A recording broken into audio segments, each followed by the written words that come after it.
Incredible gamers, in today's video we are going over our best wizard build. I got 3 builds for you. Before we get started, subscribe to the channel, notification bell, thumbs up this video. One thing I got to talk about before we jump into the video: I entered this last gamer standing contest and the voting just started today, November 8th.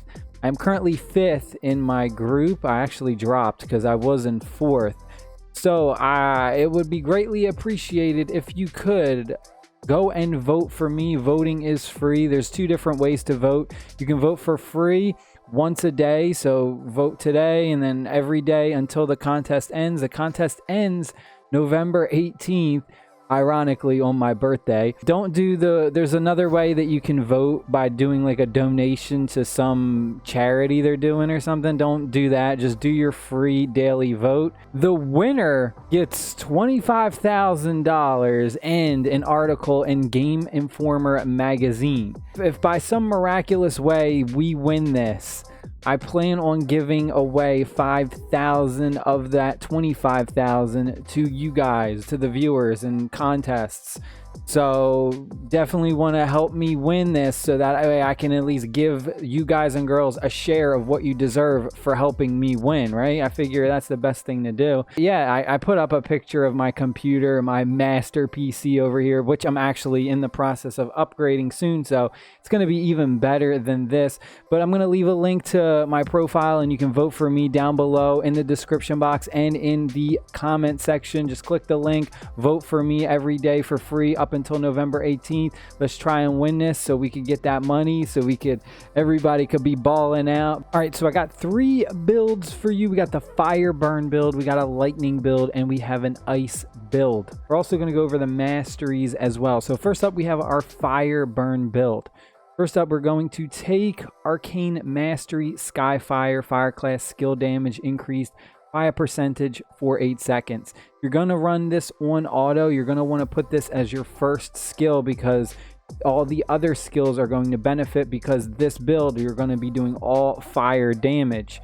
Next up, we have Elemental Surge Red Blaze. Inflict the enemies with Fire Fear for 6 seconds. What Fire Fear does is it just reduces their fire resistance by 8%, so that means it's harder for them to defend against fire elemental damage. So we want to have that up next, so that way these other 2 abilities benefit from it. Then we have the Fire Feather Fire Burst. It's just all fire words.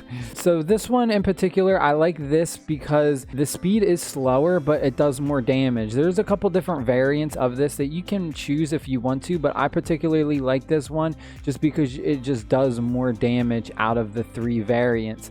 We also inflict the enemy with burn for 8 seconds, and then finally we finish it up with the Demise Devastation. So we deal an extra 240% fire magic damage to targets with burn, and then we remove the burn. So obviously this is going to go hand in hand, this little combo. We're going to burn our opponent and then we're going to pop this big ult to absolutely demolish them with fire damage galore. For the masteries, we went ahead and we went with the Oculate Mastery. I leveled this all the way up to the max. So what this does is our Arcane Mastery skill set damage is increased by 10%, number of attacks increased by 2, but mostly we were looking for this. So our Mastery skill set attribute buff increased by 30%. So this means it's going to buff up our fire damage from that ability even more. So we just put out a tremendous amount of fire damage. And then finally, I went over here. It just increases our damage by %, but mostly looking out for this. This is going to do our burn damage increase. It's going to increase the amount of burn damage we do. So remember, this is the fire burn damage, so that's something we also want to look forward to. This build in particular is good for PvE. It's good for taking down region bosses, dungeons, pretty much anything like that. When it comes to PvP though, I would kind of stay away from this particular build for PvP just because it really lacks CC crowd control. This doesn't have any stuns or slows or anything. So I would say this is more for PvE content. Also, another thing to take note about the wizard class is, although we do a lot of damage, what the wizard lacks is it has no self-heal at all. So literally we have no way to heal ourselves. The only way the wizard can heal themselves is with just regular potions, which is a huge drawback because there's a lot of other classes like the necromancer, the berserker, the priest, the sage, all those other classes that actually have self-heals. Self-heals is very strong. So it's one thing that you got to keep in mind if you decide to pick the wizard. All right, so next up we have our lightning build. We're going to take the mastery, arcane mastery mana bolt, which again, you'll notice that a lot of these skills are the same. We just kind of take the different variant for it. So this just increases our lightning class skill damage. We then go with the Thunder Call Charger, which inflicts the enemy with Thunder Fear. Again, it reduces their resistance to lightning elemental damage. Then we are going to take Elemental Surge Thunderstorm. I absolutely love this ability. Each hit inflicts the enemy with stun for 1.5 seconds.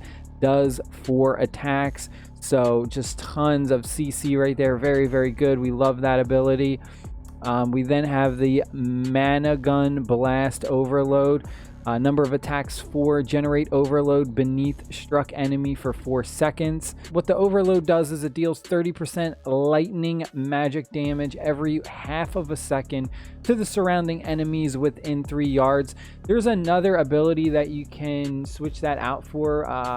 Where is it? Once you reach this one, once you reach like 46, you could do this.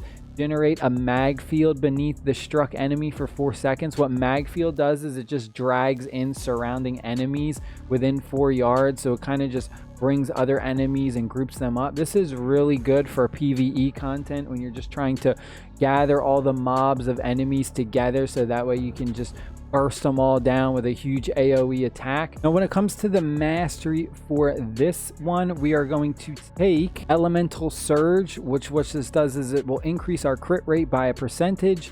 But right here, this is a big one. Elemental Surge skill set debuff extended by 0.4 seconds, and it will increase as you level this up. That is absolutely amazing because what that does is it increases our stun duration, which is absolutely amazing. The longer we can have our opponents stunned, the better. Another ability that you're also going to take for your mastery is going to be the Electro Burst right here. Thunder Call skill set crit damage increased by a percentage. And then right here, increase Thunder Fear by 1 second. And then of course it'll increase the more you level it up. Again, just increasing Thunder Fear means that they will have less resistance to Thunder type damage. The Thunder build is pretty good for PvE and PvP content. You can pretty much mix and match it however you want because it does have a really good stun effect, and then if you do increase that duration in your mastery, it can be pretty good for PvP content. Next up we have is the Ice build. This one I would say is really good for PvP content, not so much PvE. So I would say if you're going to go for PvP content when it comes to stuff like Arena, if it comes to like Guild Wars, stuff like that, then I would probably use the Ice build right here. So we're going to start off with, of course, Arcane Mastery Frost, the Frost version, which increases our Ice class skill damage. Then we are going to take the Frostbite. Then we are going to go with Frost Ring Blizzard. So we inflict the enemy with slowdown for 4 seconds. There's a couple different variations to this. I'm just going to go over them really quick. So we have this one, and then we have the sleep, and then we have the knockback and slowdown for 2 seconds. Honestly, all 3 of these are really good. The sleep effect means that they won't be able to move or do anything for 4 seconds until they get attacked. So if they get attacked before those 4 seconds are up, their character wakes up, they can move around.